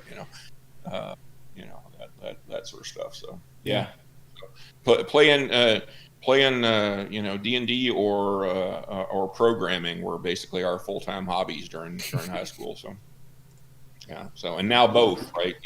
We're back to it, programming, D&D, all these years later. So absolutely. The thing is, I usually just play with people I already know, people I'm already friends with. So D&D, there's not really anyone I've become friends with through D&D, but D&D is like a way I've like been able to keep in touch with some friends, because but with adulting and being in different cities and having different schedules, having a moment to just get together and play a game is way we connect and stay in touch. And that's why I've been kind of mostly quiet for this question. I got nothing to give. Well, you met all of us today because your connection to the TPTRG. So there you go. Exactly. And actually, I've made a lot of friends through the Dice Populi servers. So Yeah. Discord server, so there's that. Yeah. Yeah, I was gonna say Dice Populi's Discord is always busy. Like, there's always people in there. It's pretty cool. As a community manager, it's a lot of work. Oh, I can imagine. I know. Yeah, Ryan. I've been working with Hal over on the Shard Discord, and I'm very excited to see them grow. But I'm also like, as the list every day, as more people join, I'm like, okay, all right, we're gonna need some more moderators. It's just like, I mean, once you start pushing into the hundreds, it's tough. I can't imagine how people with like thousands on their servers. Yeah, I don't know how they do it. There's a couple of servers that I'm on that I don't follow too closely, but there is a like indie podcast one that has like hundreds of people on there. And I'm on an Eberron one that has like a couple of thousand, and it's just impossible to track stuff. Yeah. Like, you kind of just have to pick your moment to like put something in it or I'm on respond, that and it just Eberron gets one. buried. I know. Yeah. Huge. My best friend and I, like my in-person best friend and I, actually met not totally through TTRPGs. We actually met through a Facebook group fan page for the Dragon Age game, the original Dragon Age game. And it was one of those things where, just a bunch of people were in there, like, commenting on a post about weather or something very innocuous. And she happened to be like, oh, we're in the middle of this huge snowstorm. And I was like, no way, me too. I'm in New Hampshire. And she's like, I'm in New Hampshire too. And we found out that we only lived an hour apart. And so we just started chatting on Facebook, and then it became, hey, have you ever played D&D? Well, you should come over to my house. And then I invited her to join the table, and then a couple months later, her now husband actually joined our D&D game. They ended up meeting there, they got married, now they have a kid, and they live 1.5 miles down the road. So...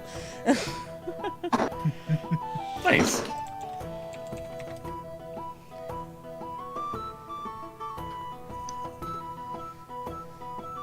All right. Well, then I will jump to the next question. Let's see. I want to make sure I don't miss one. No. Okay.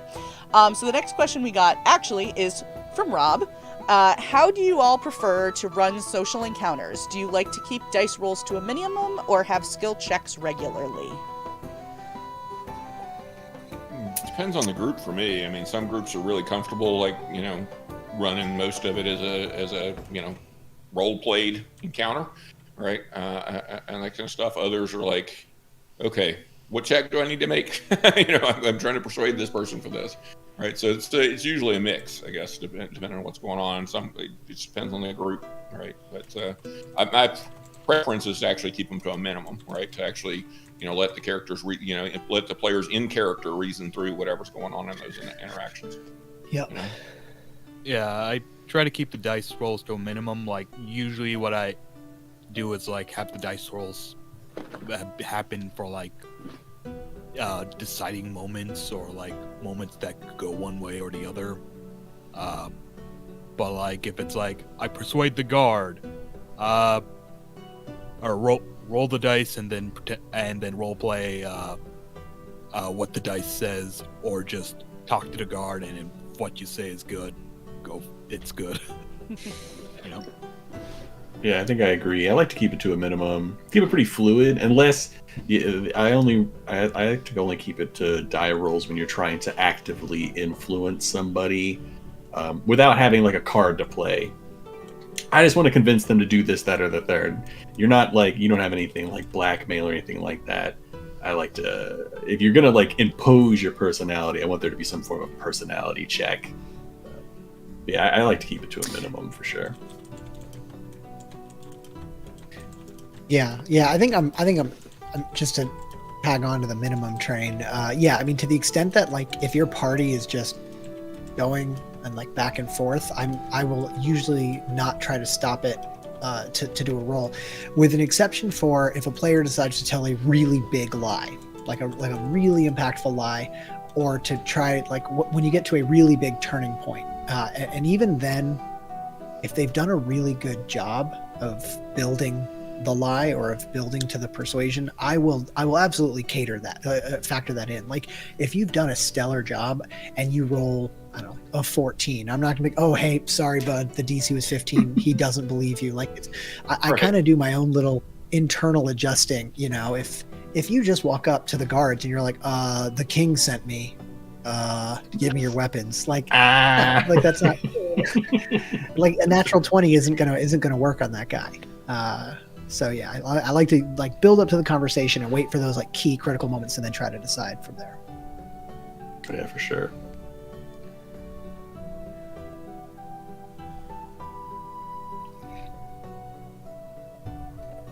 Next question. All right. Big B's, what is the worst item one of your characters has ever received? Well, that's a thinker. I've received some bad items before. I've also made a bunch of bad items before and given them to players.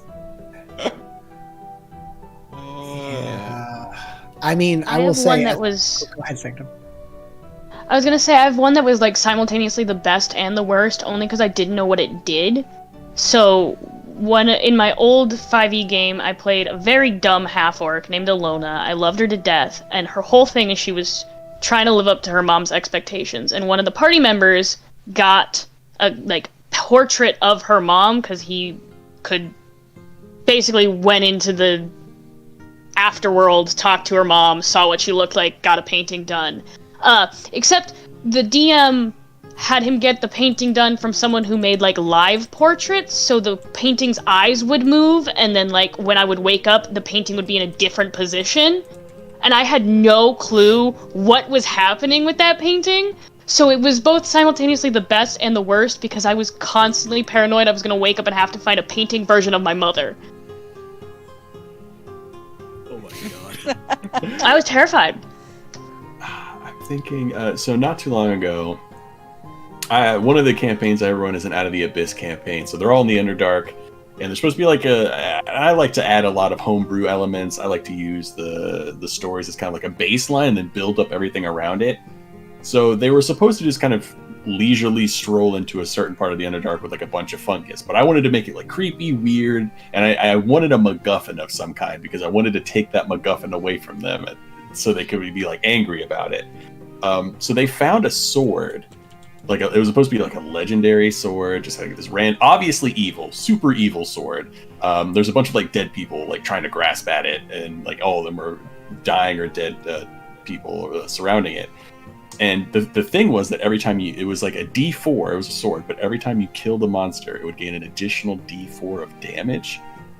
So and with no cap, because I was going to take it away from them like 2 sessions later, and they can't kill a million things in that time. But when I eventually did take it away, they wanted it so badly, the party, that it drove them to attack a demon lord. And of course, they were like level 6, so it did not last long. They basically were immediately raffle stomped into the ground, all over a stupid sword that they weren't even really supposed to get. I mean, they were supposed to get like attached to it, but they weren't supposed to be like, well, time to die for this thing. I would die for that sword. So in a way, I would like to call that my worst item because it did lead to that was my first TPK too that I'd ever had. I'd killed off individual people before, but I'd never like killed the entire party. And like, what are you gonna do? You shot a fireball at a demon lord. They're not gonna be like sing kumbaya and let you go. They're gonna like murder you. That's true. I think there are a lot of game masters watching right now that are gonna copy that idea, right? It's a magic item that gets progressively better, right? And until you take it away from them, and suddenly it's not. Somebody that every time you use a wand of fireballs, it adds an extra D6. Oh yeah, right? And they'll go insane when you take it away from them. I wanted that, but I didn't think they were gonna kill themselves, basically. Yeah. I won't say this is the worst magic item I've ever received, but I never had the opportunity to use it. This was in a campaign where I played the gnome mage I referenced, or gnome wizard Felix.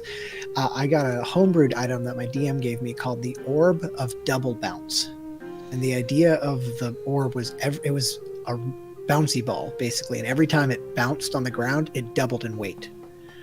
And so at a certain point, obviously it would become too heavy to bounce. But I was like an 86-pound, no, not even, sorry, like an 86-year-old 40-pound gnome. And I always came up with all these like really wacky ideas in my head of how I was going to use the Orb of Double Bounce. Like I was going to levitate and then bounce it on something and knock it down. And I probably had it for like 2 years. And I just pulled up my character sheet. It's still there. I've never used it. And it's haunted me to this day. So if anyone in chat has any creative ideas for how they would use a bouncy ball that doubles in weight every time it bounces, please feel free to share in chat. Make a dragon eat it.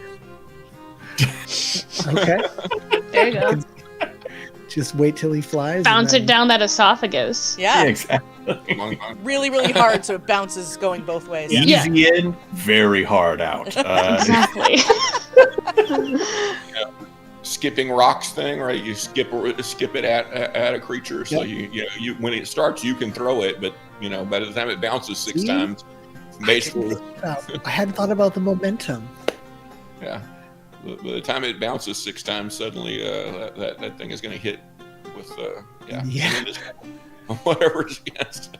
Awesome. Find a way to like have it bounce, have it like bounce enough times that like it'll basically have so much mass that like it has a gravitational pull, and eventually so much mass that it creates a black hole and just kill everybody. I'm thinking, just go to the top of the highest staircase in the city and just bounce it like a slinky. There you go. Yes, exactly. At some point, though, you're going to break the stairs. Planet destroyer. Yeah, That true.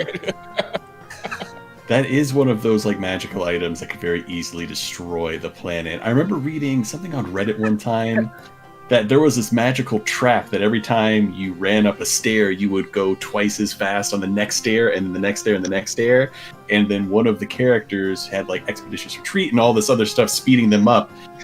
And the DM took out a calculator to figure out how fast he was going at the end. It was like 36 stairs.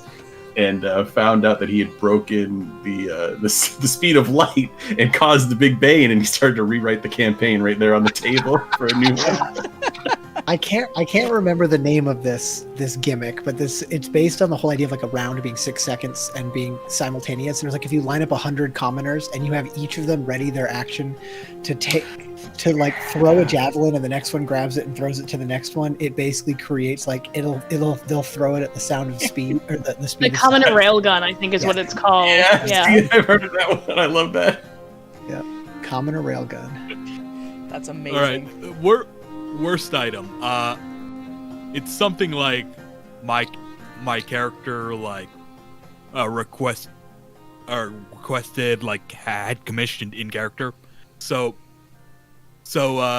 he's the warlock I was talking about earlier. He's kind of like this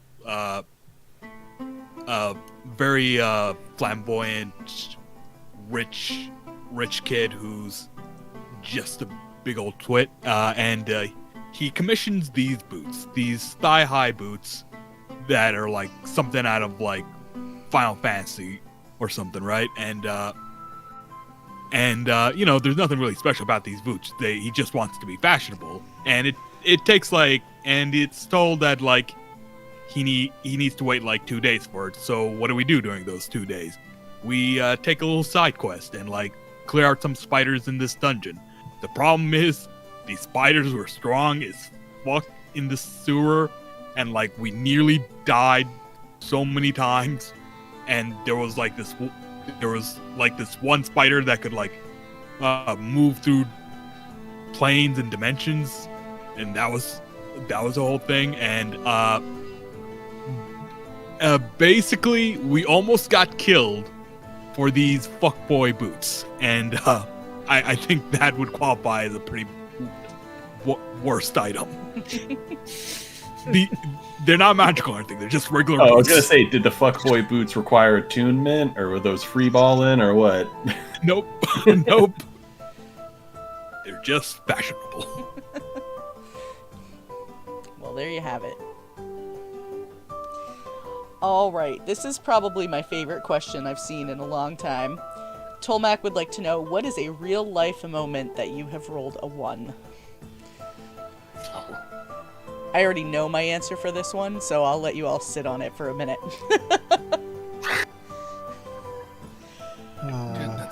That's an endless list. There's so many things. I can think of. Wait a second. Yeah, I think I can. I'm not going to use any names for this, but only Hillary will know who I'm talking about. Someone came to our wedding with a new girlfriend of theirs, and I was very frazzled that day. You know, we were getting married, and it was like 95 degrees, and we were outside, and so I was like, "Oh yeah, okay. Hey, by the way, it was so great to meet you." And I called her by the name of his last ex-girlfriend, who he had been dating for a very long time. And their names were not similar at all. And I was just like, I'm really sorry about that, but I gotta go. Bye. It was an absolute natural one charisma check. It was horrible. I mean, my most recent was like last night when I went downstairs at like 4 a.m. to get water and missed that step, and you just go sliding straight down like 18 stairs. That nat 1 dex check was really what happened last night. Nice. I stood up. I was traveling from New Hampshire to Chicago for a work training. First time I'd ever been to Chicago, was traveling alone. And stood up on the plane as I arrived at O'Hare and threw out my ACL and ended up having to have surgery the following January. Totally tore it. Rough. Yep. It's about on par for just being in O'Hare, though. Well, yeah, I mean, that's fair, but... I think mine, I was going over, this is for a Pathfinder game, I was going over to a friend's place. This is like a couple, maybe 2 years ago. And to prep for it, we were making like, he had a big sandwich bar, and then we were doing mixed drinks. Somebody had the idea that we were going to do gin and tonics. That would be like the drink of the day / evening. So we're kind of like doing it for brunch. And my friend, he had gone to Costco and bought this huge thing of gin. Like if you go to Costco, you can get like the Costco size gin and vodkas and stuff that are like basically like a gallon, and they're huge and they weigh a million pounds. Like, you know what? I got my sandwich ready. I'm ready to play games. Let's get a gin and tonic. I'll make some people some gin and tonics. On the first one, I'm like, I cut everything up, almost cut a finger while doing the lime. Just like I grazed the fingernail. I'm like, all right, I gotta collect myself. Gotta do better, gotta be careful. I'm then pouring all the stuff. I get this huge bottle of gin, and I'm trying to like pour it into the glass. And as I do it, something slips, and my hand goes forward. I knock the glass, and somehow or another, I managed to get covered in gin. I managed to catch the big one. I like put it down, and then as I'm trying to fix everything else, I knock the bottle of gin again, almost causing it to tip over. Like spills out more gin all over me. So now I'm just sitting there. Everybody's just watching me. I didn't break the big thing of gin, which was good. I would have been so embarrassed. That dude's place would have never smelled right ever again. But I'm just like coated in gin, like my shirt is just covered. I'm like, look like I just took like a jump into a pool. I smell boozy, and I don't even have a usable drink at the end of it. So I just, as everybody's staring at me, I just kind of turn around. I'm like, you know what? Maybe somebody else could do drinks. I'm going to sit over here for a little bit. That was one of those where it was like a nat 1, and then you get like an 18, and then it's back to a nat 1. Yes. That was your succession. So embarrassing. Yeah. So embarrassing. When the dice rolls and you think you're like, oh, nope, it's a 1. Yeah. Spins for a little while. Yeah. So let's see. Probably, the drinking story reminds me of this one, right? It's got to be 3 or 4 years ago now. One New Year's Eve, right? We had a bunch of people over, and like we're big into wine. We own part of a winery and that kind of stuff, and so we had a bunch of wine open, like tons of stuff open, right?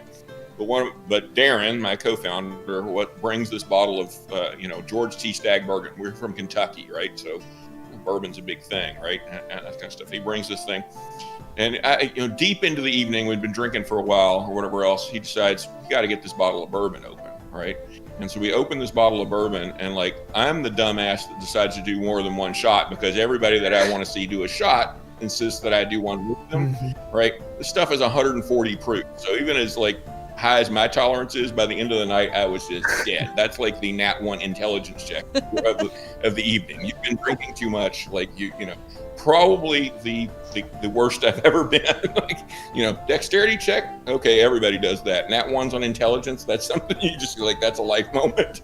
Oh man. So this is a learning moment. I learned something. Yeah, I learned something. Exactly. Okay, so Exactly right. not one intelligence check. So like, I'm going to school one day, and like there's a shortcut through this person's backyard, and the problem isn't that the person cares. Like they don't mind people using their backyard to take a shortcut to school. The problem is that it rained recently, and the ground was like super icy, and like I'm standing there going, should I go around or should I just cut through? And I'm like making a calculated choice, and I suck at math apparently because I decided to cut through the icy field, and I slip on my ass, hit my head. The attempt at getting up is just me slipping and sliding, and it's just like, this was a terrible decision. Why did I decide it? Like, the Nat 1 wasn't even in like the slipping and falling, it was just in the decision making. Yep. Exactly. All I was right. still late to school, so That was a great, good question. Good question, That Patrick. was a good question. He was very pleased by our answers, so Yes, he was sitting on his throne, just. I know. I think he was waiting to find something that he could illustrate next. Probably. Yeah. Well, we are about at that time where we need to start wrapping up, which is very unfortunate, but I feel like this hour went super fast. We did have one question that we did not get to tonight, so what I will do is post that on Twitter tomorrow, so be on the lookout for that. I will post that from the Shared Experience Twitter account so that you all can answer it if you would like to, and anybody else can chime in as well. And what I'm going to do is I'm going to just have everybody go around again and remind us of who you are and where we can find you on the interwebs and all that good stuff. So, Anna, we're going to start with you and go the other direction this time. Hi guys, I'm Anna, also known as Sanctum Cosplays. You can find me on Twitter, Sanctum Cosplays. You can find me on Instagram. That's where you'll see all my cosplay stuff.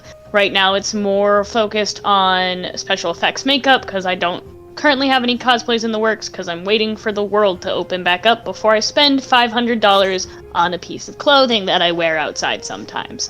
Other than that, you can catch me sometimes on Nerd League Gaming.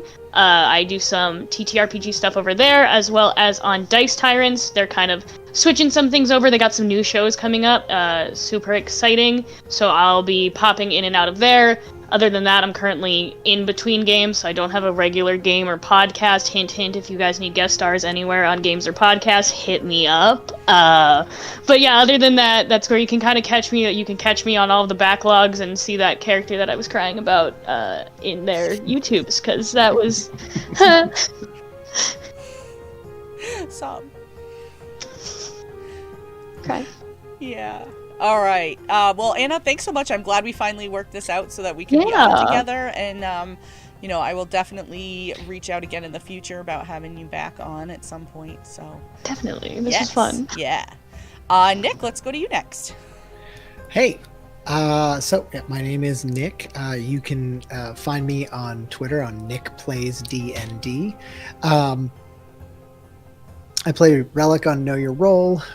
You can find 30 episodes of that available on our Twitter, which is in chat. And I realized I meant to give two other quick shout outs.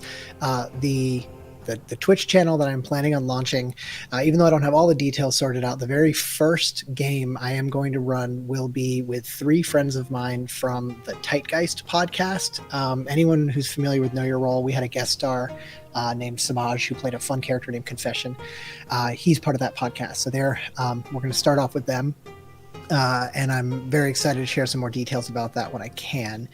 The other thing is I have been working with a couple of other really great creators in the community on an upcoming supplement on DM's Guild called Disaster Hamsters.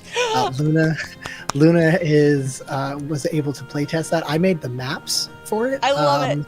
You did a great job. And thank you. And I'm really excited for once we've worked out some of the kinks from playtesting to see that go out in the world. I think it will be early to mid-March when that should be out in the world. But yeah, so thank you again, Luna, for having me on.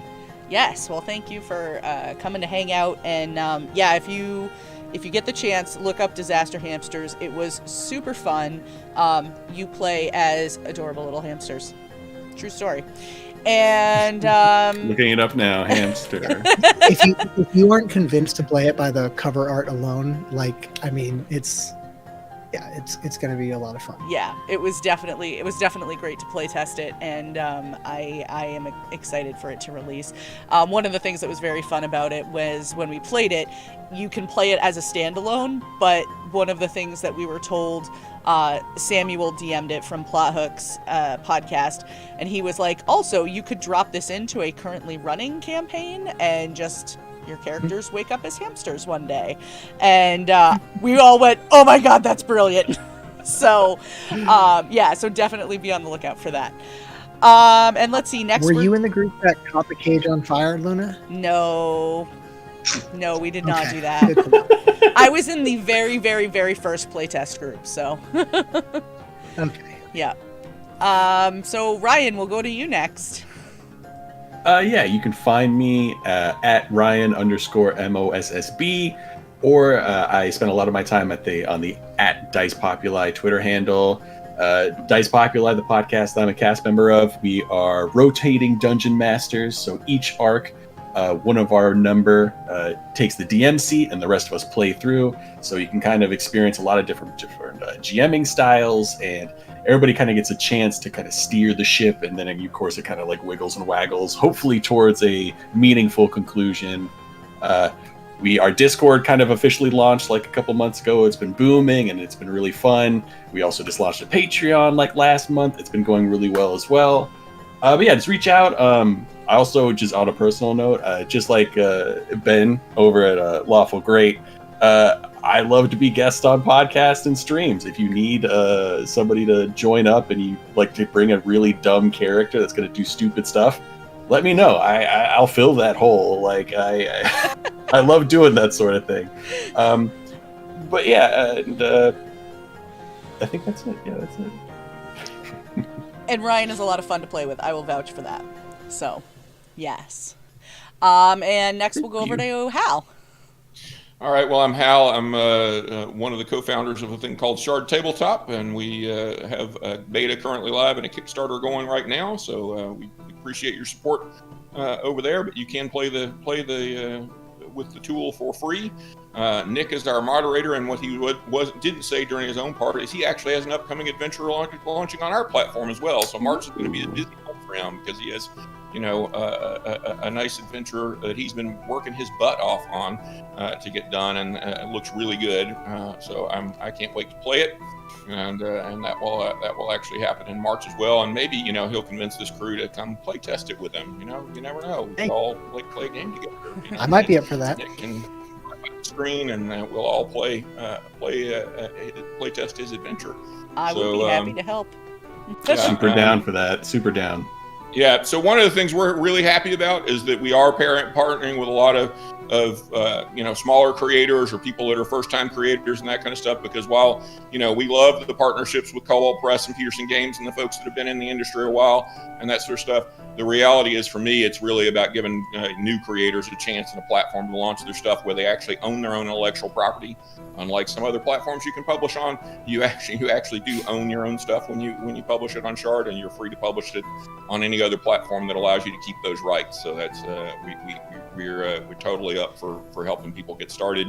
You'll notice that a lot of the stretch goals in our campaigns are from small and independent creators that are getting paid to provide those things as stretch goals for our campaign. So they're all getting a healthy chunk of change to come out and support them as well as us, and we really appreciate everybody's time and attention. So thanks. Yeah, well, thank you. Thanks so much for coming on and hanging out with us tonight, and best of luck with your Kickstarter.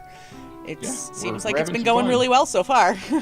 Yeah. Like most, the first couple of days were gangbusters, and now we're just, we're trying to figure out what the next step is to get that chunk of audience in. So Excellent. all good. And last but definitely not least, we have Chowder. Hi, I'm Tamil Chaudhary, or Chowder, whichever you prefer. You can check out Dice Populi, much like Ryan. I'm part of that. You can also find me on Twitter at Tamil Chaudhary. I'm also part of a podcast called The Common Geeking Program. And you can find us at commongeekingprogram.com or at our Twitter at Geeking Program. And, check us out, because we have a final episode of Final Fantasy VII Remake coming out on the 19th of February. So, yeah. Nice. Is it bad that every time you say Common Geeking Program, I want to sing the little jingle at the end of the podcast? Common Geeking Program. .com.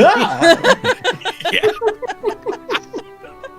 And on that note, I am Gaber Bob Luna. This is Shared Experience. We have 2 shows currently streaming. We have Tales from the Tavern every Sunday night at 8 p.m. Eastern, 5 p.m. Pacific, which is our nerdy roundtable discussion where we have guests from all over the TTRPG space come and hang out and answer your questions.